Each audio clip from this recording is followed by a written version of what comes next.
نحمده ونصلي على رسوله الكريم اما بعد۔ بزرگان محترم، ہم ایک نکاح کی مجلس میں جمع ہے اور آج 2 نکاح ہونے جا رہے ہیں۔ جب تک یہ دونوں قبول کی یا میں نے ایکسیپٹ کیا نہیں کہیں گے، اب بھی یہ لوگ آپس میں کیا ہے؟ اجنبی ہے، دونوں اجنبی ہے، اور ابھی دونوں کا آپس میں ملنا ملاقات کرنا یہ ازروع شرع حرام ہے۔ لیکن ایک جملہ درمیان میں آ جاتا ہے کہ جس کی وجہ سے 2 اجنبی بھی آپس میں یکجان 2 قالب ہو جاتے ہیں، آپس میں ایسی محبت ہو جاتی ہے کہ پوچھئے مت۔ حالانکہ اب تک آپس میں محبت نہیں تھی، میل ملاپ نہیں تھا، اور وہ چیز کیا ہے؟ اللہ کا نام ہے۔ اللہ کا نام یہ 2 اجنبیوں کو آپس میں ملانے کا کام کرتا ہے۔ جو رشتہ اب تک حرام تھا، جہاں درمیان میں اللہ تعالیٰ کا نام آ جاتا ہے وہ رشتہ حلال ہو جاتا ہے۔ اب ان دونوں کا ملنا نہ صرف یہ کہ جائز ہو جاتا ہے، بلکہ اللہ کے نبی صلی اللہ علیہ وسلم نے فرمایا، جس کا مفہوم یہ ہے کہ اب یہ اپنی ضرورت پوری کریں گے، اس پر بھی اللہ انہیں اجر نصیب کرتا ہے۔ تو دیکھیے، یہ ہے اللہ تبارک و تعالیٰ کے نام کا کمال۔ امجد حیدرآبادی ایک شاعر گزرے ہیں، وہ کہتے ہیں، ورد سحر و شام ہے اللہ اللہ، ورد سحر و شام ہے اللہ اللہ، اللہ کا پیغام ہے اللہ اللہ، 2 اجنبی کو بھی جو جوڑ دیتا ہے، اللہ بھی کیا نام ہے اللہ اللہ، کہ 2 اجنبی کو بھی جو آپس میں جوڑ دیتا ہے، اللہ بھی کیا نام ہے اللہ اللہ۔ اور آپ ایک جملہ آپ نے سنا ہوگا کہ جب نیا نیا رشتہ ہوتا ہے تو لوگوں کی نظریں اس رشتے پہ ہوتی ہیں۔ ہماری طرف بولتے ہیں کہ بھئی نیا نیا رشتہ ہے تو لوگوں کی نظریں نئے رشتے پہ ہوتی ہے کہ دیکھتے ہیں یہ آگے کیا گل کھلاتے ہیں۔ تو نہ صرف یہ کہ لوگوں کی نظریں ہوتی ہے، بلکہ شیطان کی نظر بھی ہوتی ہے۔ جہاں یہ رشتہ آپس میں نکاح کا جڑ جاتا ہے، شیطان کی نظر اب اس پہ لگی رہتی ہے، وہ نظر اس سے ہٹاتا نہیں ہے۔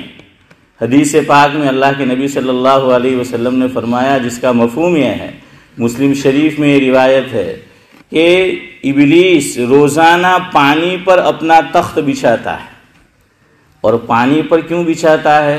اس لیے کہ اللہ رب العزت نے اپنے تعلق سے یہی بات فرمائی ہے قرآن کریم میں، تو کم بخت پانی پر اپنا تخت بچھاتا ہے اور روزانہ کی رپورٹ لیتا ہے کہ تو نے کس کو بہکایا، کیا کام کیا، کیا کام کیا۔ ہر ایک اپنی رپورٹ دیتا ہے کہ فلاں سے میں نے نماز نہیں پڑھوائی، اور فلاں کو شراب پلائی، فلاں سے جوا جو ہے اس میں میں نے مبتلا کر دیا۔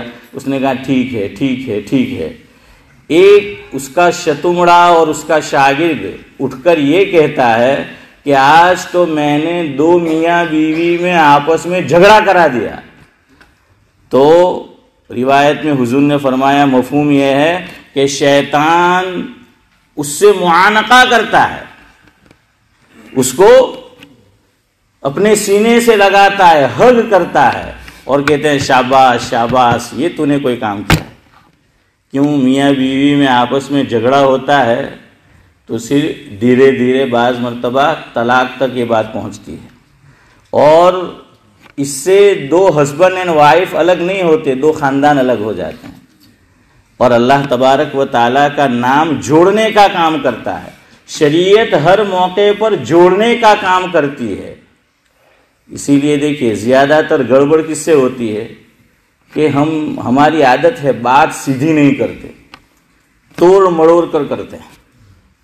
اور اللہ قرآن میں فرماتا ہے، یا ایھا الذین آمنوا اتقوا اللہ وقولوا قولا سدیدا، کہ ایمان والو اللہ سے ڈرو، اور نکاح کے خطبے میں بھی آیت ہے، اور بات بالکل صاف صاف سچی سچی سیدھی سیدھی کرو۔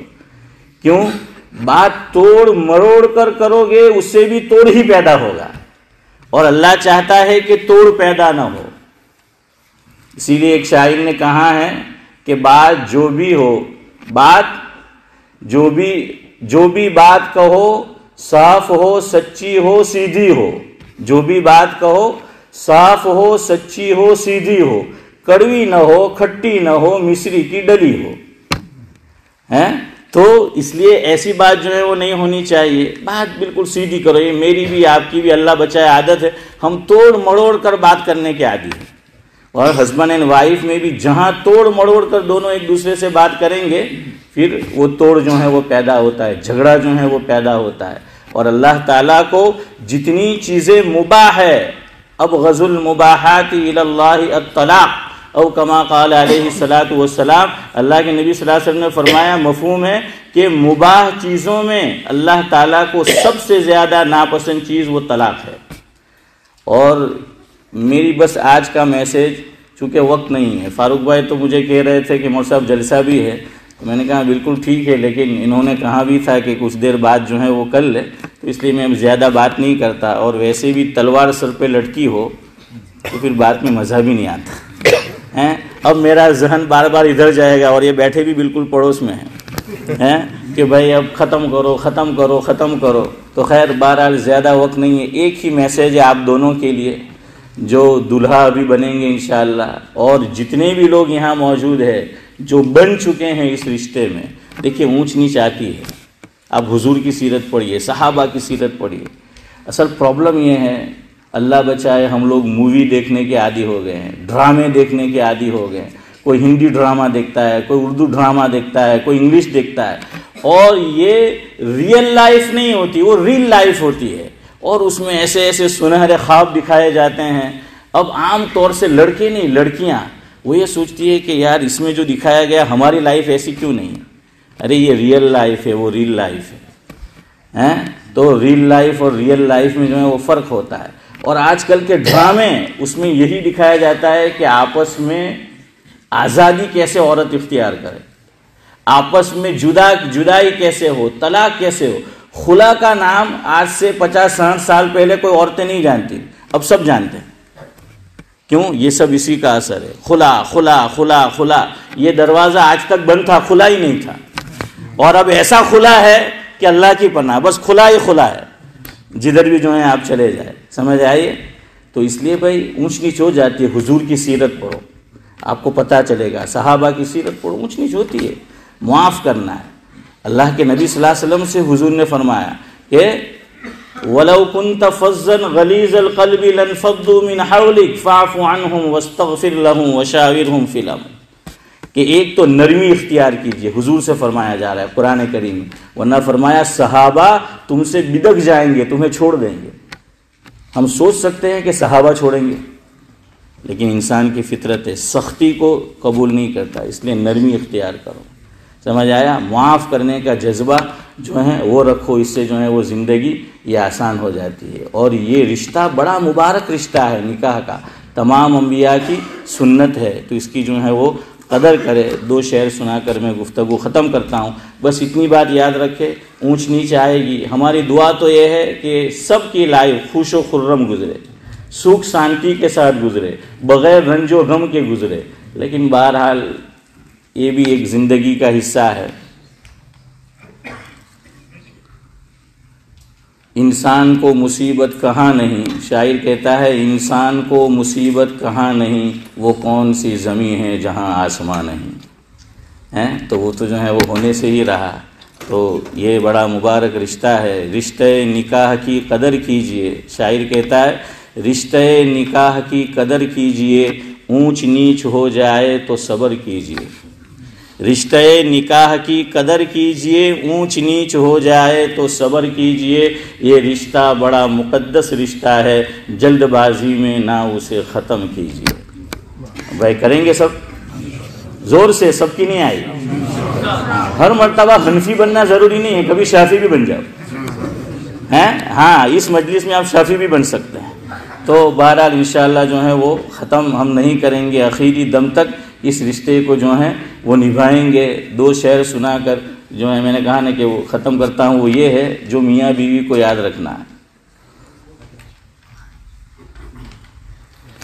راستہ کتنا بھی صاف ہو دھول تو ہو ہی جاتی ہے، راستہ کتنا بھی صاف ہو دھول تو ہو ہی جاتی ہے، آدمی کتنا بھی نیک ہو بھول تو ہو ہی جاتی ہے۔ کچھ اس طرح سے میں نے زندگی کو آساں کر لیا، کچھ اس طرح سے میں نے زندگی کو آساں کر لیا، کچھ لوگوں سے معافی مانگ لی اور کچھ لوگوں کو معاف کر دیا۔ تو کریں گے، اور آپ میں نے وقت